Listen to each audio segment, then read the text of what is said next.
नमस्कार साथियों, सृष्टि क्लासेस के ऑनलाइन सेगमेंट पर आप सब लोगों का मैं नितिन शर्मा हार्दिक स्वागत करता हूं। दोस्तों, जैसा कि हमने कला व संस्कृति की पिछली क्लास में लोक देवता शुरू किए थे और मैंने आपको ये भी कहा था कि मेले और त्योहार शुरू करने चाहिए, परंतु पहले हम हमारे देवताओं को ध्यान लेते हैं, हम हमारे देवताओं को मना लेते हैं, फिर उसके बाद हमारी कल्चर बहुत अच्छी जाएगी। और हमने पिछली क्लास में मोटा माटी 5 जो पंच पीर है उनका जिक्र किया था, और उनमें से पहले जो पंच पीर है लोक देवताओं में पाबू जी, उनको हमने पढ़ लिया था। हमने ये थोड़ा सा जिक्र किया था, 5 मिनट में रिवाइज कर लेते हैं।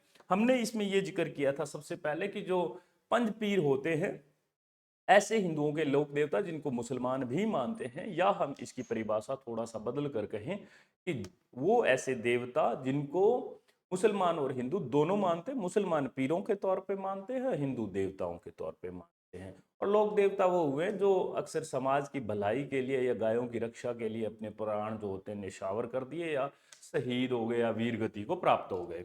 उसमें से पहले पाबूजी राठौड़ थे, और मैंने एक सूत्र बताया था आपको पाबूजी राठौड़ के बारे में कि दांदल जी, पाबूजी ने दांदल जी को कमल का फूल दिया था, और बहुत ही प्यार से दिया, है ना। इसमें बड़ी सिंपल सी बात है कि फूलम दे और सुप्यार दे उनकी धर्मपत्नी का नाम हो गया, और कमल दे जो है उनकी माता का नाम हो गया, दांदल जी उनके पिता का नाम हो गया, और कोलुमंड में उनका जन्म हुआ। फिर वहां से हमने कहा वो केसर काल में उनकी घोड़ी का नाम था जो देवलचारणी नाम की महिला का था। वो उसके बाद अमरकोट गए, वहां से वो जब शादी करने के लिए पहुंचे और फेरे करवाए, तो उस दौरान क्या हुआ, देवलचारणी से वादा किया हुआ था, उनके पास पहुंची देवलचारणी की मेरी गायें ले गए, और वो गायें छुड़ाने के लिए वापस पहुंचे। और उनके ही बहनोई थे ये जींदराव खिंची, उनसे वो युद्ध करते करते वीर गति को प्राप्त हो गए और गायों की रक्षा कर ली। देंचू गांव में उनकी समाधि है। और इसी तरह से फिर हमने कहा इनके दो मित्र थे, चांदा डामा, एक तीसरा हरमल भी जिक्र आता है कहीं कहीं। तीन चीजें ये पड़ी थी। पाबूजी राठौड़ के जो होते हैं माट वाद्य यंत्र के साथ पवाड़े गाए जाते हैं, पैसे पाबूजी पैसे पवाड़े याद कर सकते हो। और फड़ बाचन जो होता है वो भील जाति के भोपा करते होते हैं। साथ में थोरी नायक जाति के भी लोग इनको मानते होते हैं, क्योंकि ये शरणागत रक्षक देवता रहे। पाबूजी को सबसे पहले ऊंट लाने का श्रेय जाता है, और हम कहें ये आराध्य देव होते हैं रेबारी या राइका जाति के। और आज के जो हमारे देवता हैं अगले, वो आप सब लोगों के सामने है हेडिंग। ये है हमारे रामदेव जी। अगर हम रामदेव जी की बात करें सबसे पहले दोस्तों, तो थोड़ा सा हम ये जिक्र कर सकते हैं कि देखो ये अवतार किसके होते हैं। तो आप कह सकते हो ये अवतार भगवान कृष्ण के या भगवान विष्णु के अवतार भी मान। सबसे पहले आपको थोड़ा सा इस पर नजर डाल लेनी चाहिए। तो आप कहोगे सर एक तो हो गए भगवान विष्णु के अवतार, दूसरा ये आप कह सकते हो या कृष्ण के अवतार, या कृष्ण के अवतार। तो ये अवतार की बात आ गई। अच्छा ठीक है सर। अच्छा, एक आप लोगों ने इसके बाद ये भी देखा होगा कि इनके उपनाम क्या क्या हो सकते हैं। तो जैसे राम सा पीर है, रुणेचर धनी है, ये सब लोग आप सुनते ही हैं। तो ये हो गए इनके उपनाम। उपनाम में क्या क्या है, कई बार पूछ लेते हैं, बोर्ड का कोई भरोसा नहीं है। राम सा पीर आप सब लोग जानते हैं, राम सा पीर। दूसरा रुणेचर धनी, गुणेचर धनी। तो ये दो इनके उपनाम भी हैं और अवतार भी हैं। अगर बात आए कि ये वंशज किसके हैं, और तो आप कह सकते हो सर ये जो वंशज होते हैं ये होते हैं अर्जुन के वंशज। तो अर्जुन के ये वंशज कहलाते हैं। अब देखो, आपने अक्सर एक गाना या इनके बारे में जो गीत होता है लोकगीत वो सुना होगा कि गणी गणी रे ओ खम्मा अजमल जीरा कमरा, कोई मैणा दे रो लाल नेतल दे रो भरतार, है ना। तो इसमें अब लगभग सारी चीजें मेंशन हो चुकी है। सबसे पहले हम बात करते हैं दोस्तों इनका जन्म। अगर हम इनके जन्म की बात करें तो आप लोग ये कहोगे सर ईस्वी में क्या चीज है। तो ईस्वी में देखो क्या है, 1405 ईस्वी में। देखो 1405 ईस्वी में। ये वैसे प्रश्न पूछा नहीं जाता, परंतु मैं बता दूं। इसके साथ साथ ये जो है इनकी जो तिथि की बात करें तो भाद्रपद शुक्ल द्वितीया। इसमें भी एक बहुत बड़ा राज है, मैं आपको बताऊंगा। और एक उड़ू कश्मीर नाम की जगह है, उड़ू कश्मीर। हकीकत ये कश्मीर एक तहसील है और उड़ू एक गांव है, इसलिए इसको कंप्लीट उड़ू कश्मीर भी कह देते हैं। और ये बाड़मेर में है। ये कहाँ पर है दोस्तों, ये बाड़मेर में। आपने कहा सर इसके राज की बात क्या है, तो मैं आपको बताता हूँ, आगे चलकर आप इसमें पढ़ोगे, या मैं आपको अभी इसमें मेंशन कर देता हूँ। देखो ये भाद्रपद शुक्ल जो द्वितीया होती है ना, इसको अवतार तिथि भी कहते हैं दोस्तों, या फिर अगर हम बात करें तो इसको बाबेरी बीज भी कहते हैं। तो ये जो दो चीजें हैं, ये आपके लिए बहुत ही इंपॉर्टेंट रहने वाली है। तो अब आप कहोगे सर इनके थोड़ा और आगे चलते हैं, तो पिता का नाम। तो पिता का नाम जैसा मैंने आपको बताया कि घणी घणी रे ओ खम्मा अजमल जी रा कमरा, है ना, कि अजमल जी जो हैं, अजमल जी इनके पिता का नाम है, या फिर आप कहो इन्हीं को कहते हैं जमाल जी, है ना। और अब हम इनकी माता का नाम देखते हैं। तो माता का नाम मेणा दे रोलाल। तो मेणा दे इनकी माता का नाम। और अगर रह गई बात है पत्नी की, तो पत्नी वहीं अमरकोट से है, नेतल देरो बरतार। नेतल देरो बरतार। हमने ये गीत अक्सर, अब जब भाद्रपद जो शुक्ल अभी निकल रहा है या चल रहा है, तो आप लोग सब जानते हैं नेतल देरो बरतार, अगर आप ऐसा कुछ मानो तो। अच्छा, एक इसमें दोस्तों ये भी है कि ये नेतल दे कहाँ से थी, तो ये नेतल दे अमरकोट से थी। अमरकोट कहाँ पर है ये है दोस्तों पाकिस्तान में। और अगर इसकी बात करें तो ये किसकी पुत्री थी, तो ये दलेल सिंह सोडा की पुत्री थी दोस्तों। ये दलेल सिंह सोडा की पुत्री थी। और हम आगे चलते हैं इसमें। अब एक थोड़ी सी एक कहानी बचती है जिसमें मैं बताता हूं, आपको सब याद रह जाएगा। ये है दोस्तों उड़ू कश्मीर। यहां से हम कहानी शुरू करते हैं। आज हम 2 से 3 लोक देवता निपटाएंगे। जितना होगा मोस्ट इंपोर्टेंट पार्ट रहेगा, जो आपके एग्जाम रिव्यू के हिसाब से बहुत बढ़िया रहने वाला है। ये दोस्तों उड़ू कश्मीर गांव है। दो तरह की कहानियां चलती है, दोनों तरह की कहानियां मैं जिक्र करूंगा आपको याद करवाने के लिए, बाकी उसमें प्रश्न नहीं पूछा जाता। नंबर 1 कि उड़ू कश्मीर गांव में इनका क्या हुआ। आपने कहा सर इनका हुआ जन्म, ठीक है। तो ये हुआ कब, आपने कहा सर भाद्रपद शुक्ल द्वितीया को हुआ। यानी अगर शुक्ल की बात करें तो अंधेर पख होता है, तो हम कहे भादवे का जो अंधेर पख होता है उसकी दूज को इनका जन्म हुआ। और दूज को ही क्या होता है, गुजरात में क्या है, द को बे बोलते हैं, दो को बे बोलते हैं, तो इसीलिए बाबेरी बीज के नाम से ये इस दिन जो इनका अवतार तिथि है वो प्रसिद्ध हुआ, क्योंकि वहां के लोग भी इनको खूब मानते हैं। उड़ू कश्मीर से मान के चलो दोस्तों थोड़ी दूर एक जगह है जिसका नाम है सातलमेर। पुराने टाइम में सातलमेर, यहां से रामदेव जी यहां आए। और यहां पर क्या था कि एक दो तरह की कहानियां चलती है। एक भैरव राक्षस रहता था। कहते हैं कि इस भैरव राक्षस का बाबा रामदेव जी ने वध किया था, और इस सातलमेर के लोगों को उस राक्षस से बचा लिया था। नंबर 1 कहानी तो ये चलती है।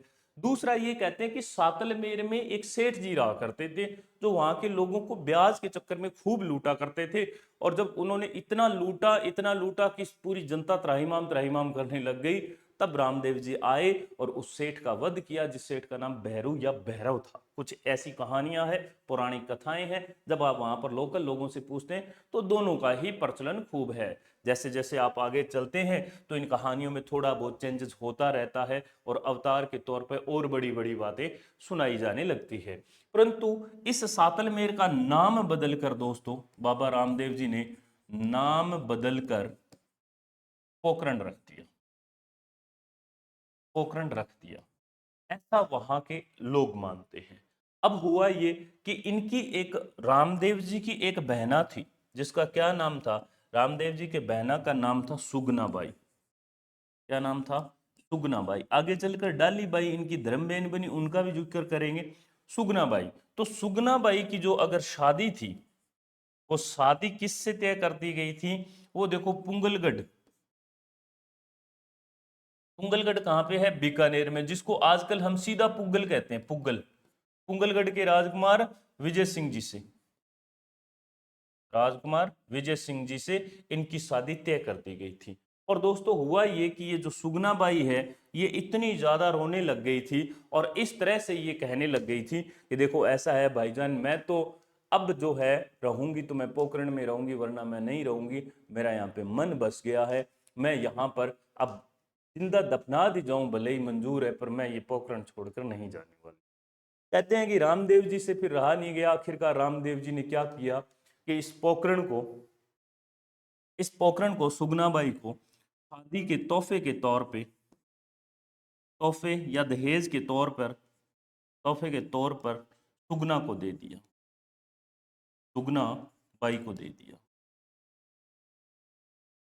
और ये जैसे ही दिया तो अब हमारे यहाँ पर राजस्थानियों में या हरियाणा या जो ये हमारा पूरा कल्चर है, इसकी बात करें तो यहाँ पे बहन के घर का खाना तक नहीं खाते भाई, या उसके मायके वाले पानी तक नहीं पीते। तो बाबा रामदेव फिर बहन के यहाँ पे रहते कैसे, क्योंकि पोखरण तो उनको दान दे दिया था। अब जैसे ही पोखरण इनको दान दिया तो यहाँ से ये पोखरण छोड़कर अब बाबा रामदेव कहाँ पर पहुंच गए, ये आ गए साहब यहाँ से सीधा रुणेचा। और कहते हैं दोस्तों कि जब ये रुणेचा धाम पहुंचे तो इसके जस्ट बाहर, रुणेचा के बाहर आराम फरमा रहे थे। और आराम जब फरमा रहे थे तो एक पेड़ था दोस्तों जिसके नीचे बैठकर ये आराम कर रहे थे। और यहाँ पे भी दो तरह की कथाएं चलती है। जब रामदेव जी महाराज आराम कर रहे थे तो आराम करते करते इनके पास एक दलित समाज की एक बहना आती है जिसका नाम होता है डालीबाई, डालीबाई मेघवाल। आप इस तरह से याद कर सकते हो, डालीबाई मेघवाल आती है। और जब डालीबाई मेघवाल इनके पास आती है और कहती है कि साहब मेरे साथ में यहाँ के जो समाज के लोग हैं ये मेरे साथ दुराचार है या फिर भेदभाव करते हैं, अछूतपन करते हैं। तो फिर बाबा रामदेव ने कहते हैं कि इस डालीबाई मेघवाल का उद्धार किया और इनको धर्मबेन बनाया। और जब इनको धर्मबेन बना लिया तो आज भी जब आप बाहर जाओगे तो एक जाल का पेड़ है दोस्तों, रुणेचा के बाहर की साइड, वहां पर पहले डालीबाई की धोक लगती है, फिर उसके बाद आप रुणेचा में एंट्री करते हैं। तो यहाँ पर इनको धर्मबेन बनाया। दूसरा एक कहानी ये भी चलती है कि वहां पर पत्थर बनी हुई एक बहुत श्रापित कहें कि डालीबाई थी। तो बाबा रामदेव जी आए और उनको हाथ से छुआ और फिर वो प्रकट हो गई इंसान के तौर पे। ऐसे भी वहां के लोगों में कुछ एक कहानियां चलती है। अब दोस्तों देखो क्या है ना, जब ये डालीबाई यहाँ पर आई तो यहां से एक पंथ की शुरुआत होती है जिसको कहते हैं कामड़िया पंथ। कामड़िया पंथ, मोस्ट इंपोर्टेंट बात यह है दोस्तों, यही है सबसे इंपॉर्टेंट बात, बाबा रामदेव के द्वारा चलाया गया कौन सा पंथ है, तो आप कहोगे कामड़िया पंथ है। अब हम आगे थोड़ा सा और जिक्र करते हैं इसमें, इसी कामड़िया पंथ में देख लेते हैं थोड़ा सा और। आप लोग इस तरह से कामड़िया पंथ की हेडिंग डाल सकते हैं। कामड़िया पंथ नंबर 1, ये क्या है कि डालीबाई मेघवाल, डालीबाई मेघवाल को धर्मबेन बनाया, नंबर 1। दूसरा, ये पंथ इसीलिए शुरू किया गया था कि छुआछूत छुआछूत व भेदभाव मिटाने के लिए, भेदभाव मिटाने के लिए दो चीजें। नंबर 3 दोस्तों जो बहुत इंपॉर्टेंट बात है वो ये है कि मेघवाल जाति के मेघवाल जाति के भक्तों को क्या कहा जाता है, आप कहोगे सर रिखिया कहा जाता है। मेघवाल जाति के लोगों को रिखिया कहा जाता है। इस पर दोस्तों न जाने कितनी बार सवाल अधीनस्थ बोर्ड और आरपीएससी के द्वारा पूछा जा चुका है। अब ये जो पंथ किस लिए चलाया गया था, ये इसीलिए चलाया गया था दोस्तों ताकि यहाँ के जितने भी समाज में दलित लोग थे उनके द्वारा अगर कहें कि भाई उनमें भेदभाव बहुत ज्यादा बढ़ जाए तो ये जो है कामड़िया पंथ की शुरुआत की गई, नंबर 1। दूसरा, इसी समाज की कुछ एक महिलाएं होती है जो एक नृत्य करती है जिसका नाम है तेरह ताली नृत्य, तेरह ताली नृत्य। और ये तेरह ताली नृत्य क्या है दोस्तों, इसमें इस समाज की महिलाएं, आप कह सकते हो इस समाज की महिलाएं अपने शरीर पर अपने शरीर पर अपने शरीर पर 13 मंजीरें बांधकर, 13 मंजीरें बांधकर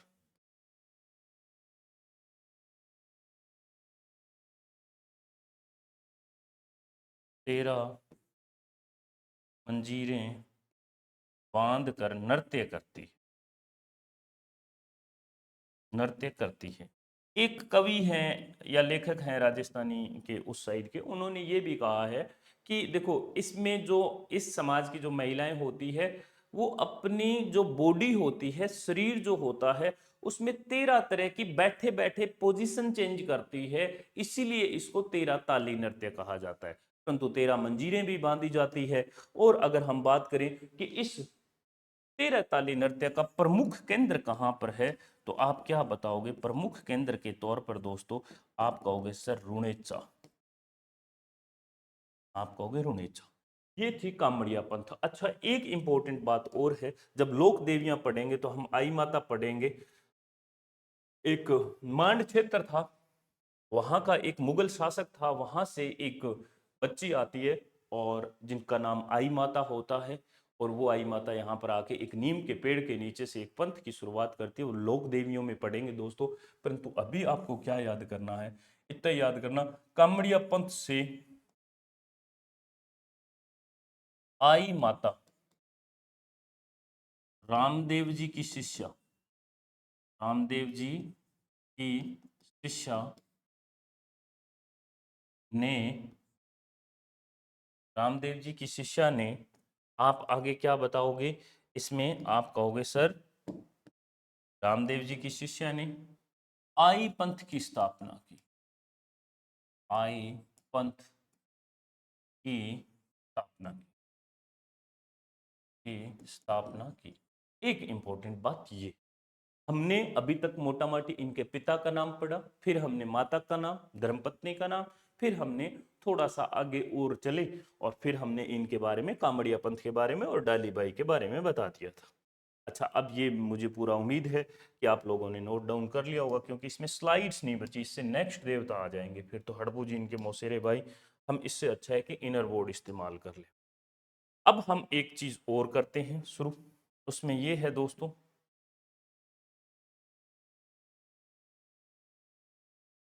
रामदेव जी की अगर बात करें तो रामदेव जी एकमात्र एकमात्र ऐसे लोक देवता थे, एकमात्र ऐसे लोक देवता जिन्होंने दोस्तों क्या है कि एक पुस्तक लिखी, एक पुस्तक लिखी। रामदेव जी एकमात्र ऐसे लोक देवता जिन्होंने एक पुस्तक लिखी, जिसका नाम था दोस्तों, क्या नाम था इस पुस्तक का? 24 वाणियां। 24 वाणियां। ये मैं आपको बता दूं आरपीएससी का और अधीनस्थ बोर्ड का बहुत ही फेवरेट प्रश्न है, आप इसको स्टार मार्क कर लेना। सबसे पहले यही सवाल पूछते हैं, कौन से ऐसे लोक देवता हुए जो एकमात्र जिन्होंने अपने हाथों से पुस्तक लिखी, और वो दोस्तों क्या है? 24 वाणियां। अब हम थोड़ा सा इनका जिक्र करते हैं, 24 वाणियां नाम की। ये हमने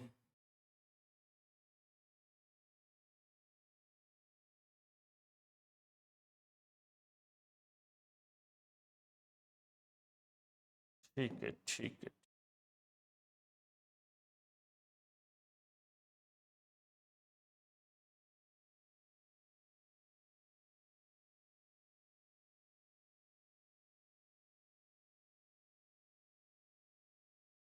अब हम थोड़ा सा यहाँ तक आगे आते हैं।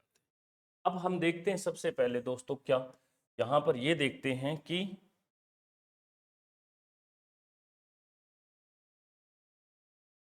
ये आप लोग एक इस तरह से मंदिर बना सकते।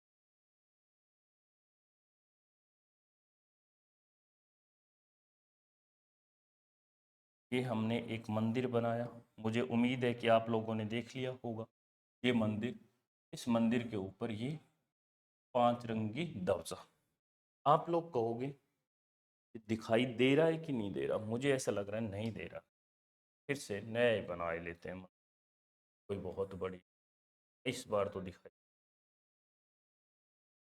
ये लो, ये हमने एक मंदिर बनाया और इस पे हम कहें तो 1 2 3 4 5।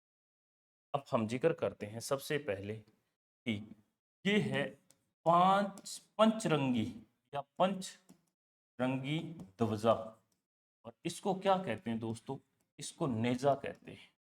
ये है हमारे रामदेव जी का मंदिर, रामदेव जी का। आप लोग इसमें क्या याद रखोगे दोस्तों, आप लोग इसमें एक चीज तो ये याद रखोगे इस तरह से, ये है पगलिया। इनको क्या कहते हैं दोस्तों, इनको कहते हैं पगलिया, यानी पैरों की पूजा की जाती है। रामदेव जी के पैरों की पूजा की जाती है। अगर हम बात करें प्रमुख मंदिर की, प्रमुख मंदिर की बात करें तो दोस्तों प्रमुख मंदिर कहाँ पर है, ये आप कहोगे सर रुणेचा या रुणीचा भी कहते हैं दोस्तों इसमें, और ये चरण चिन्ह की पूजा की जाती है। सबसे बड़ा मंदिर यही है प्रमुख मंदिर, या आप कहोगे सबसे बड़ी धाम, सबसे बड़ी धाम। अब आपको मैं दो चीजें और बताता हूं, इनके घोड़े को क्या कहा जाता है,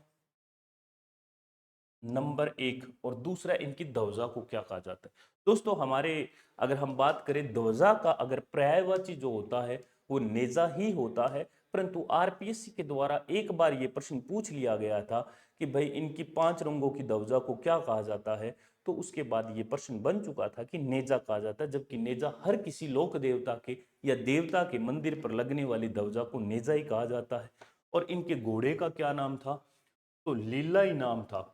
हमारे राजस्थानियों में घोड़े को लीला ही कहा जाता है और घोड़ी को लिली या लीलन कहा जाता है। तो ये कोई बहुत बड़ी सोचने विचारने वाली बात नहीं है। अब आप इसमें 3 इनके नाम याद रखोगे इनके भक्तों की, जो बहुत इंपॉर्टेंट है। नंबर 1 इनके भक्त जो हैं, एक आप याद करोगे रत्ना राय का, आपने कहा सर ठीक है। दूसरा लक्की बंजारा। मैंने आपको एक चीज बताई थी, जब पाबूजी राठौड़ पढ़ रहे थे तो मैंने ये कहा था दोस्तों कि इन पाबूजी राठौड़ के जो भक्त होते हैं उनका सिंगल नाम होता है, और इनके जो रामदेव जी के होते हैं इनमें डबल होता है। देखो उसमें आपने पढ़ा चांदा दामा, यानी सिंगल नाम है, इसमें देखो डबल डबल नाम आ रहा है। एक इसमें आप और याद कर सकते हो, हरजी भाटी। तो ये दो नाम हो गए, रत्ना राय का, लक्की बंजारा और हरजी भाटी। अब आप क्या कहोगे, अच्छा इसमें आप ये भी कह सकते हो चरण चिन्ह की, चरण चिन्ह की, या पैरों पैरों के निशान की, है ना। अच्छा अब इसमें आप कहोगे इनके पैदल यात्रियों को क्या कहा जाता है दोस्तों, पैदल यात्रियों को कहा जाता है जात्रु। एक और दोस्तों कि इस मंदिर में घुड़ले चढ़ाए जाते हैं। ये घुड़ले क्या होते हैं, घुड़ले चढ़ाए जाते हैं, चढ़ाए जाते हैं। अच्छा ये घुड़ले होते हैं दोस्तों कपड़े के बने हुए घोड़े, कपड़े के बने हुए घोड़े। आप लोगों ने अगर कभी रामदेव जी के धाम पर नहीं गए हैं तो आप किसी ऐसे रिश्तेदार भाई बंधु के घर पे तो आप जरूर जाते होंगे, जहां पर क्या होता है कि नीले रंग के घोड़े बने हुए होते हैं। और ये जो नीले रंग के घोड़े आप देखते हैं ये वहीं पे बने होते हैं, छोटे से लेकर बड़े से बड़े घोड़े चढ़ाए जाते हैं। अब इसके बाद दोस्तों रामदेव जी के कुछ एक प्रमुख मंदिरों की बात करते हैं। तो हम यहाँ पर मोस्ट इंपॉर्टेंट डाल लेना दोस्तों हमारी तरफ से, क्योंकि ये नंबर 1 रामदेव जी के प्रमुख मंदिर, रामदेव जी के प्रमुख मंदिर, ये आप हेडिंग डालना, रामदेव जी के प्रमुख मंदिर। तो इसमें आप क्या करोगे, इसमें सबसे पहले नंबर 1 आप लिखो रुणेचा। ये कहाँ पर है, ये रामदेव राम, नंबर 1 रुणेचा रामदेव राम है। ये कहाँ पर है, जैसलमेर। आप लोग कहोगे सर ठीक है। दूसरा दोस्तों कि अभी जब मैंने इनका जिक्र किया तो आप वहां पर मेंशन कर सकते हो, ये एक थोड़ा कहो तो मैं आपको लिखवा देता हूं। इनके गुरु का जो नाम था योगी बालीनाथ जी, योगी बालीनाथ जी, इनके गुरु का क्या नाम था, योगी बालीनाथ जी। और इनकी मसूरिया पहाड़ी पर इनका मंदिर है, मसूरिया पहाड़ी जोधपुर पर इनका मंदिर है। तो दूसरी कहते हैं दोस्तों कि जो धाम होती है, दूसरी धाम या मंदिर ये भी कहलाया जाता है कि बालीनाथ जी का मंदिर जो है इनके प्रमुख मंदिरों में ही एक आता है बालीनाथ जी का मंदिर। तो ये कहाँ पर है? ये है दोस्तों मसूरिया पहाड़ी, सूर्या पहाड़ी।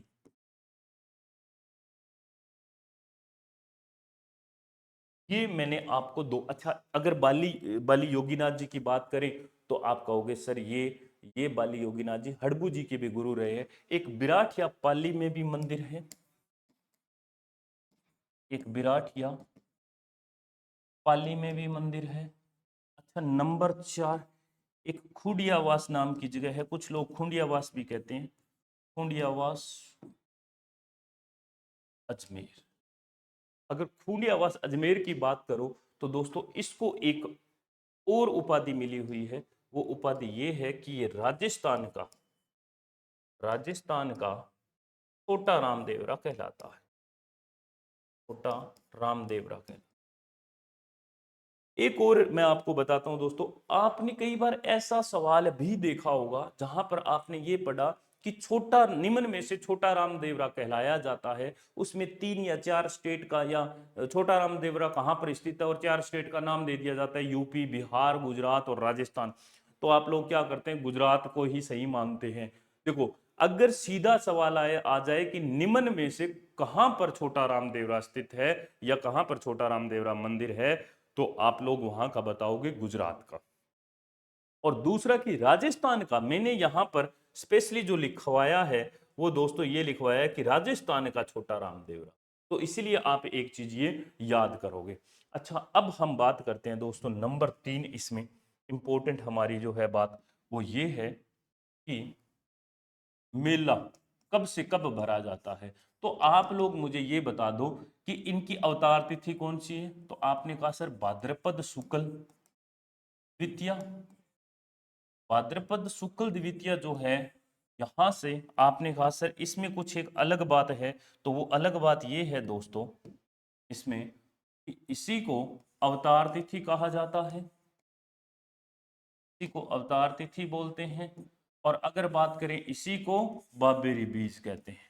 बाबेरी बीज क्यों कहते हैं? क्योंकि दूज को ही बीज कहा जाता है गुजराती में। नंबर 1 चीज। फिर दूसरी बात कि इसमें हम थोड़ा सा और लिख लेते हैं, यहां से चलते हैं और फिर यहां पर एकादशी, भाद्रपद शुक्ल एकादशी, यहां तक ये जो है मेला भरा जाता है। यानी द्वितीया से लेकर दूज से लेकर ये लगभग एकादशी तक चलता है। और इसी को अवतार दिवस कहते हैं, या आप कह सकते हो मेला जो होता है वो इस दिन प्रारंभ होता है और इस दिन समापन होता है। इस दौरान अगर आप कहोगे इस मेले को क्या कहा जाता है, तो दोस्तों इस मेले को सांप्रदायिक सांप्रदायिक सद्भावना, सांप्रदायिक सद्भावना या सौहार्द का मेला कहा जाता, सौहार्द का मेला कहा जाता है।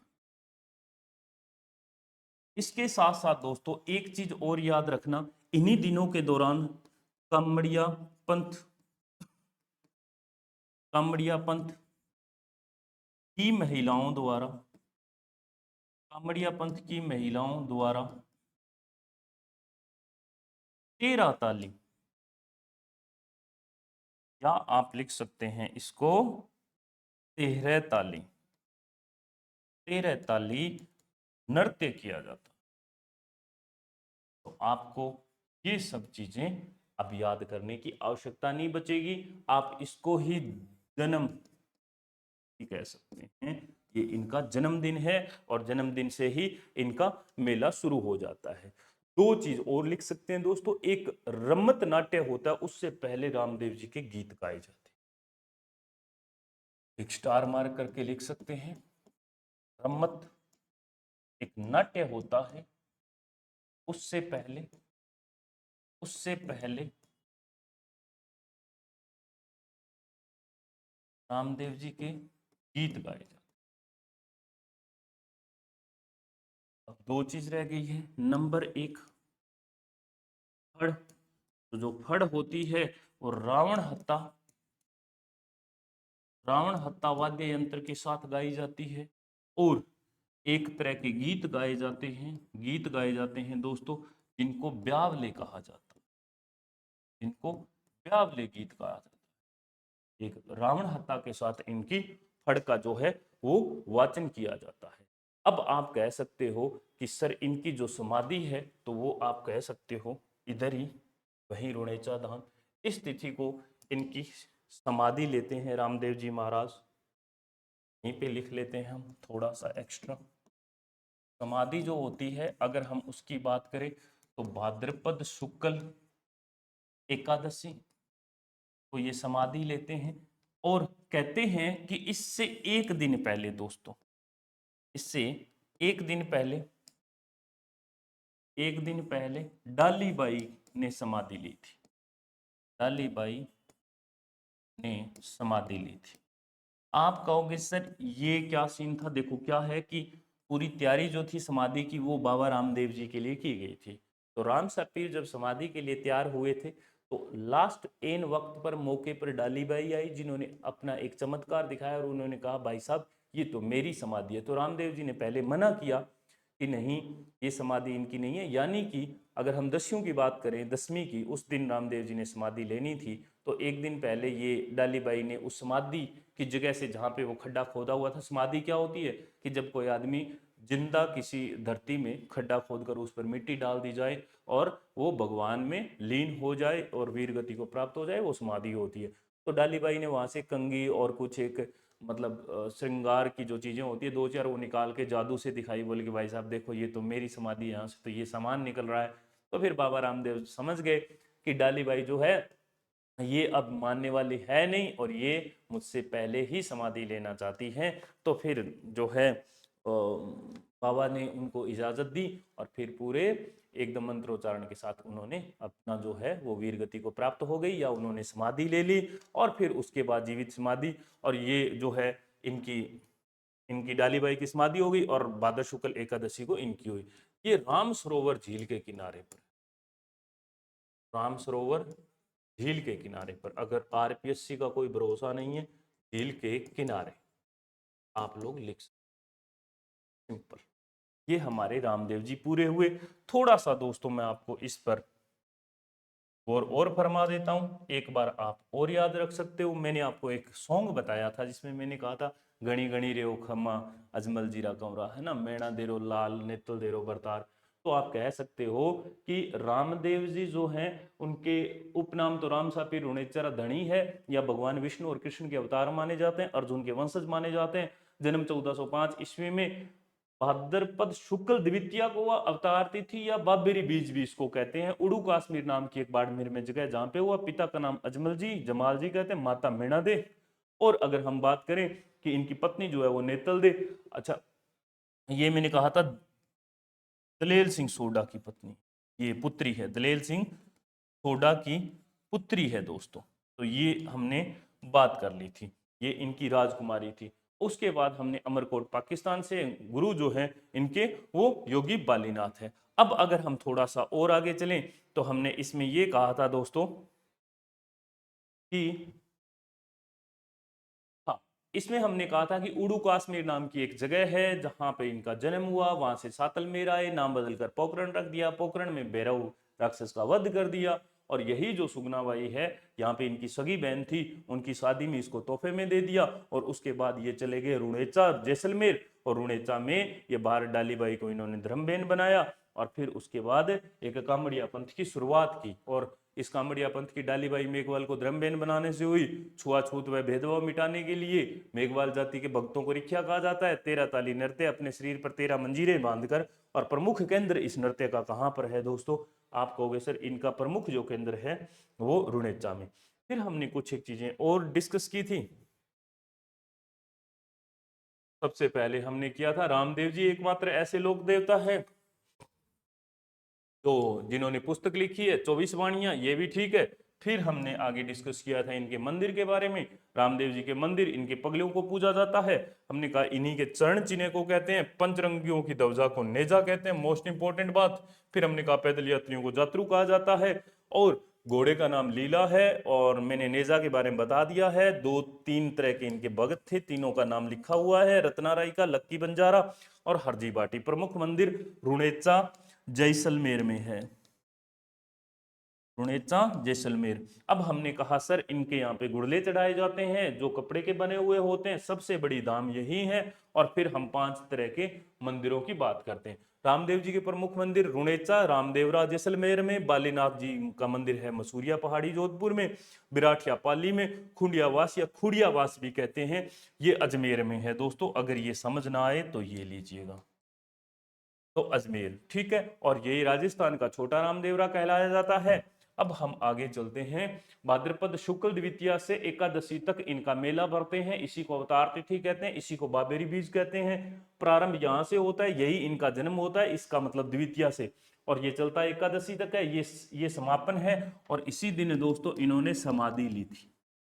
ये लो, अब हमने कहा सांप्रदायिक सद्भावना या सौहार्द का मेला है, कामड़िया पंथ की महिलाओं द्वारा 13 ताली नृत्य किया जाता है या 13 ताली नृत्य किया जाता है।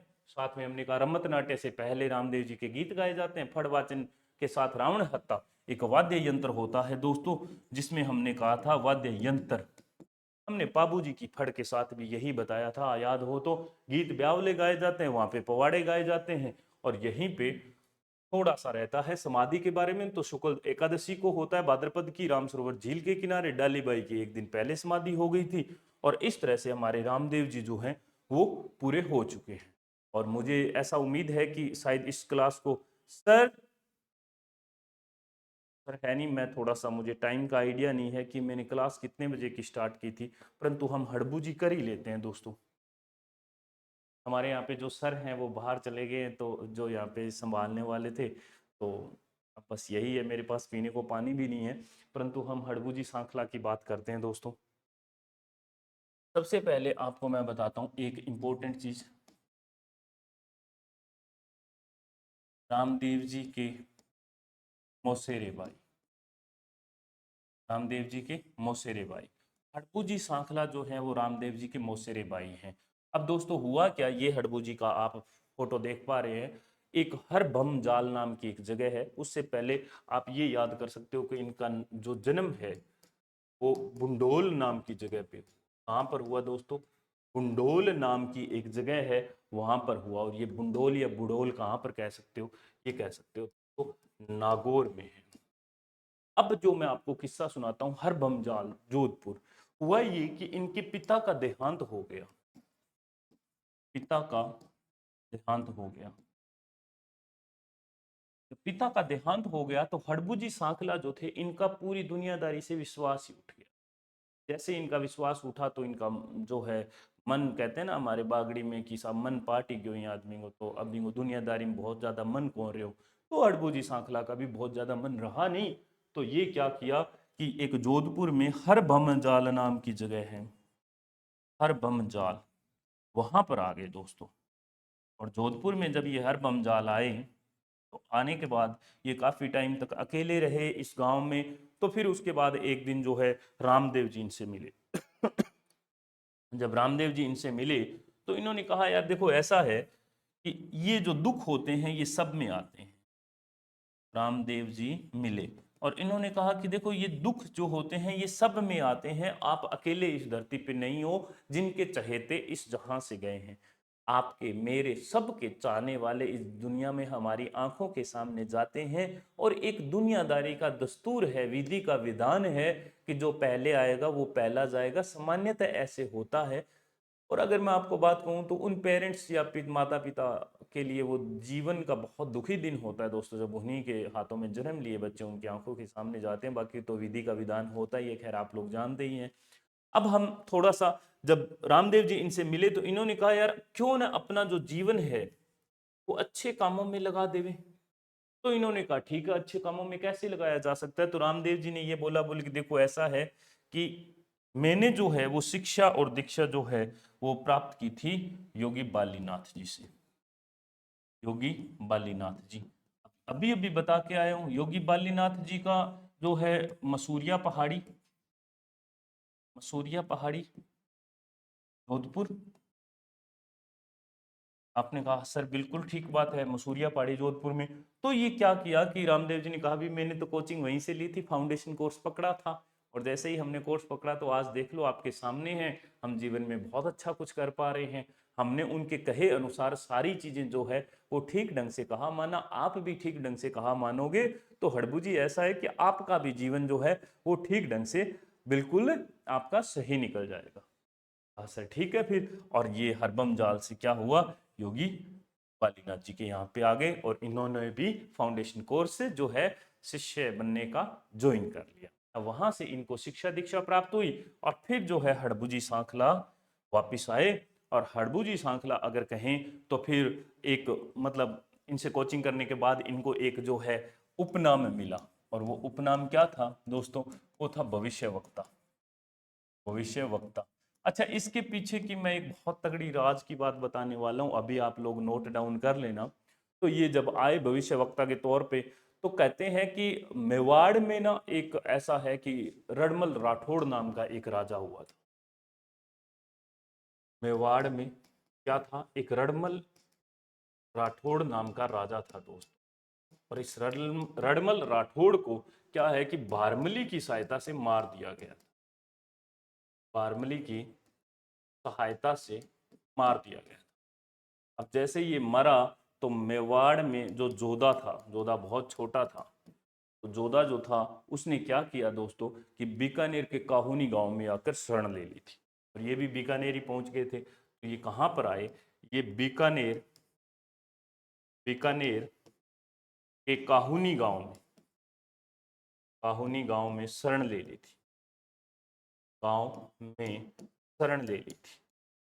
तो अब 10-15 साल बीत गए, 1438 के आसपास की बात है, अगर मैं कहूँ 1438 के आसपास। अब देखो क्या हुआ कि इधर तो थे हड़बू जी, ये थे हड़बू जी, और अगर दूसरी तरफ की बात करें दोस्तों तो हड़बू जी जब ये जो है इनको मंडोर जो है एक राजधानी थी मेवाड़ की राठौड़ों की, मैं यहाँ पे बता देता हूँ, मंडोर राजधानी थी राठौड़ों की, और इनको यही चाहिए था मंडोर। तो इन्होंने क्या करा कि हड़बू जी से कौन मिले, ये जोधा आके मिले। और जैसे ही जोधा आके मिले, राव जोधा कह सकते हो, तो इन जोधा को हड़बू जी ने कहा कि भाई इस बार तुम युद्ध जीत जाओगे। भविष्य वक्ता क्यों कहा जाता है, इस बार तुम युद्ध जीत जाओगे। तब युद्ध जीत जाने की बात की, जीत जाओगे। तब हुआ ये दोस्तों कि हड़बू जी ने जोधा को एक कटार भेंट की थी, कटार भेंट की थी, कटार भेंट की थी। और फिर कहा था कि जोधा अब तुम जाओ और जीत लोगे। और तब कहते हैं कि इन्होंने जाके युद्ध लड़ा और जोधा जो है वो युद्ध जीत गए थे। और फिर यहीं से एक दोस्तों क्या हुआ था, यहीं से अगर हम बात करें तो आवण बावण की संधि हुई थी। जोधा, ये जोधा जीत गया था, जीत गया था। और यहाँ से एक मोस्ट इंपॉर्टेंट निकल के बात आती है दोस्तों, वो है आवण और बावण की संधि। आपको हिस्ट्री में जरूर पढ़ाया जाता होगा, आवण बावण की संधि हुई थी। और इस आवण बावण की जो संधि है, इसमें क्या हुआ कि मंडोर पर इसने वापस कब्जा कर लिया था।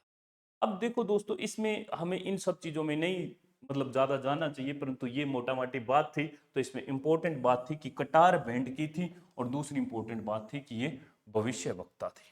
अब हम एक थोड़ा सा एक मंदिर और बनाए लेते हैं हरपू जी सांखला। आप कहोगे सर ठीक है बिल्कुल बनाए लेते हैं।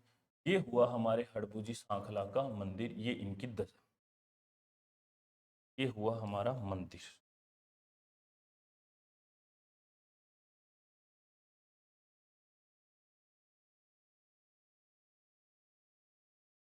ये हुआ हमारा मंदिर।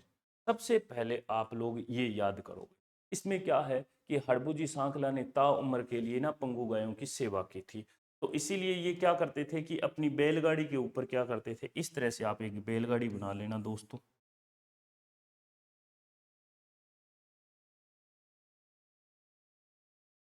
इस तरह से आप एक बैलगाड़ी बना लेना, ये बैलगाड़ी है। और आप यहाँ से क्या याद करोगे दोस्तों, आप यहाँ से ये याद करोगे कि बैलगाड़ी की पूजा की जाती यहाँ पे आप लिख लेना हड़बूजी, यहाँ पे लिखना बैलगाड़ी की पूजा की जाती है। सबसे पहले आप यही याद करोगे, इनका जो प्रमुख धाम है वो आप कहाँ पे बताओगे, बेंगटी गांव जोधपुर में। तो बेंगटी गांव जोधपुर में है इनका प्रमुख धाम, और साथ में राजा अजीत सिंह ने इनका मंदिर निर्माण करवाया था। राजा अजीत सिंह ने मंदिर निर्माण करवाया। नंबर एक बात आप ये याद रखोगे, दूसरा बैलगाड़ी की पूजा की जाती है। यही दो चीजें, और एक हमने क्या बताया, इनका प्रमुख मंदिर कहां पर है, आप कहोगे बेंगठी भी कहते हैं कुछ लोग और कुछ बेंगटी भी कहते हैं, बेंगटी गांव, बेंगटी गांव जोधपुर। तो ये आप लोग पहला याद करोगे। समाधि रामदेव जी के 8वें दिन के बाद हुई थी। ये मुख्य पूजा स्थल है। और उसके बाद हम कहें कि वाहन जो है वो इनका स्यार होता है। वाहन क्या है, स्यार है। ये बस दो तीन एक मोटा माटी बात थी, और ये हड़बूजी में लगभग आ गए हैं। एक इनको उपाधि मिली हुई है, ये सगुन शास्त्र के ज्ञाता कहलाते हैं। सगुन शास्त्र के ज्ञाता कहलाते, सगुन शास्त्र ज्ञाता कहलाते हैं। ये मोटा माटी हड़बूजी सांखला की बात थी। अगर मैं कहूँ समाधि, तो आपको मैंने अभी अभी बताया दोस्तों, समाधि रामदेव जी के 8वें, आप लोग देख लेना, रामदेव जी के 8वें थे। ये थे हड़बूजी सांखला। हड़बूजी सांखला पर दो तरह के ही सवाल पूछे जाते हैं। एक, इनके गुरु का नाम था, कौन से लोक देवता के ये भाई थे, रामदेव जी के थे, गुरु का नाम और गुरु का मंदिर कहाँ है, इनका मुख्य स्थल कहाँ पर है मंदिर, तो बेंगटी गांव जोधपुर में है। इनका जन्म कहाँ हुआ था, बुंडोल में हुआ था। और ये हरभमजाल कुछ टाइम रहे थे, पूरी ताउम्र गायों की सेवा करते रहे, इसीलिए इनको, इनकी जो है बैलगाड़ी की पूजा की जाती है, क्योंकि इन्होंने गायों की सेवा की थी, गायों की सेवा की थी। ये दोस्तों आज के हमारे दो पंच पीरों में से और हो चुके हैं। अब मुझे पूरी उम्मीद है कि ये क्लास आपको बेहद पसंद आई, और आपके लिए जो कंटेंट जो है वो दोस्तों ऐसा लेके आए हैं कि ये आपके बिल्कुल एग्जाम ओरिएंटेड मसाला है। इसमें आपको बहुत ज़्यादा सोचने की जरूरत नहीं पड़ने वाली। आप तो जितना आपके बोर्ड पे करवा दिया गया है उतना आपकी नोटबुक में आप छापते रहना, यही काफ़ी है। मुझे उम्मीद है कि आप लोगों ने हमारे चैनल को सब्सक्राइब कर लिया होगा। अगर आप ऐप पर हमें देख रहे हैं तो आप ज़्यादा से ज़्यादा इस ऐप को अपने दोस्तों के साथ साझा कीजिएगा। बहुत बहुत शुक्रिया, बहुत बहुत धन्यवाद।